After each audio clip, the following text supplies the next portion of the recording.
सरड्याप्रमाणे रंग बदलणारे असे लोक आपल्या आयुष्यातून होता येईल तितके लांबच ठेवा. आपल्या आयुष्यात चांगले आणि वाईट असे लोक येत असतात. आपण त्यांना आपल्या अनुभवावरून ओळखत असतो. पण बऱ्याच वेळा आपल्यासोबत फसवणूक करणारे लोक आपल्या परिचयाचे असतात. त्यांना आपली पुरेपूर माहिती असते आणि नेमकं त्याच गोष्टीचा आधार घेऊन ते आपल्याला मानसिकरित्या फसवतात, ज्याचा आपणास खूप जास्त त्रास होतो. पण आपण त्यांना ओळखू कसं शकतो?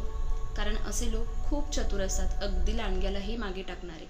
आपल्याविषयी कुरघोडी करून आपल्यासोबत आपले शुभचिंतक म्हणून राहत असतात. म्हणूनच अशा लोकांपासून आपण सावध राहणे खूप गरजेचे असते.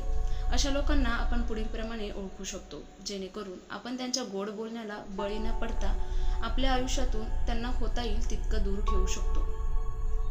गोड बोलणारे लोक. एखाद्याचा मूळ स्वभाव गोड आणि सुंदर असतो आणि एखादा केवळ आपल्या आयुष्यात उचापती करण्यासाठी दिखाव्याचं गोड बोलत असतो. यात खूप फरक आहे. जी लोक आपल्याकडे इतरांविषयी कठोर बोलतात, दुसऱ्याच्या प्रत्येक गोष्टीमध्ये स्वतःचा तर्क लावत असतात, शिवाय केवळ त्यांच्या विचारांनुसार दुसऱ्यांना दोष देणं, चुकीचं ठरवणं, दुसऱ्यांमध्ये चुका शोधणं हे त्यांचं वैशिष्ट्य असतं. असे लोक आपल्यासोबत गोड बोलतात कारण त्यांना नक्कीच काही हेतू पूर्ण करायचा असतो. त्यांची गरज संपली की असे हे महाशय आपली फसवणूक करून आपल्याला त्यांचं खरं रूप दाखवतात. अशा लोकांना आपल्या आयुष्यातून कायमचं दूर ठेवा, कारण ही लोक सरड्यापेक्षाही जास्त जलद गतीने रंग बदलतात. अचानक आपल्या आयुष्यात आलेली माणसं. परिस्थितीनुसार आपल्या आयुष्यात काही लोकांची अचानक एंट्री होते. त्यांचा स्वभाव आपणास माहीत नसतो. आपण जरी त्यांना आपलं किंवा हक्काचं समजलं तरी ही लोक नवीन घर आणि नवीन माणसं यात लगेच मनमिळावू होत नाही. त्यामुळे अशा लोकांवर लागलीच विश्वास ठेवू नये. दुसऱ्यांचं ऐकून स्वतःचं मत बनविणारे लोक. काही लोकांमध्ये पुरेसा आत्मविश्वास नसल्याने कोणत्याही प्रसंगी ते स्वतःचं परखड मत मांडत नाही. अशावेळी हे लोक दुसऱ्यांचं बोलणं ऐकून स्वतःचं मत तयार करतात. अशा लोकांपासून नक्कीच आपण लांब राहिलं पाहिजे. ही लोक दुसऱ्यांच्या म्हणण्यानुसार आपली बदनामी सुद्धा करू शकतात. तटस्थ भूमिका घेणारे लोक.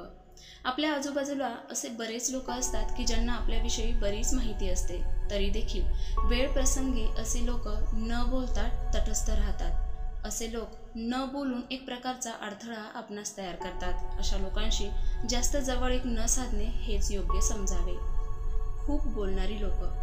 खूप बोलणारी माणसं मनाने खूप चांगली आणि निर्मळ असतात, पण यांच्या अतिबडबड या सवयीनुसार असे लोक कुठेही काहीही बोलतात. अशा लोकांच्या मनात जास्त गोष्टी राहत नाही. त्यामुळे आपली फजिती होऊ नये यासाठी या लोकांसोबत तेवढ्यापुरतंच बोलावं. वारंवार चुका करणारी माणसं. बऱ्याच वेळा आपल्या आयुष्यात असे लोक येतात की ज्यांच्या वागण्यामुळे आपल्याला नेहमीच त्रास झालेला असतो, पण तरी देखील नातलग किंवा जवळची व्यक्ती अशा कारणांमुळे आपण त्यांना नेहमी माफ करत असतो किंवा त्यांच्या चुकीच्या वागण्याकडे दुर्लक्ष करत असतो. असे लोक खूप घातक असतात.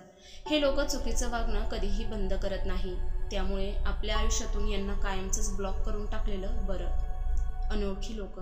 ज्या लोकांना आपण ओळखत नाही, ज्यांना आपली माहिती असेलही पण आपण मात्र त्यांना कधी भेटलो नसेल, कधी बोललो नसेल, अशा लोकांपासून सावध राहणे आपल्या हिताचे असेल.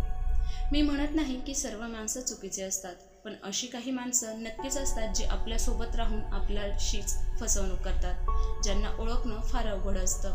म्हणूनच अशा लोकांना आपल्या आयुष्यातून होता येईल तितकं दूर ठेवा आणि रिकामं टेन्शनही त्यांच्यासोबतच घालवा.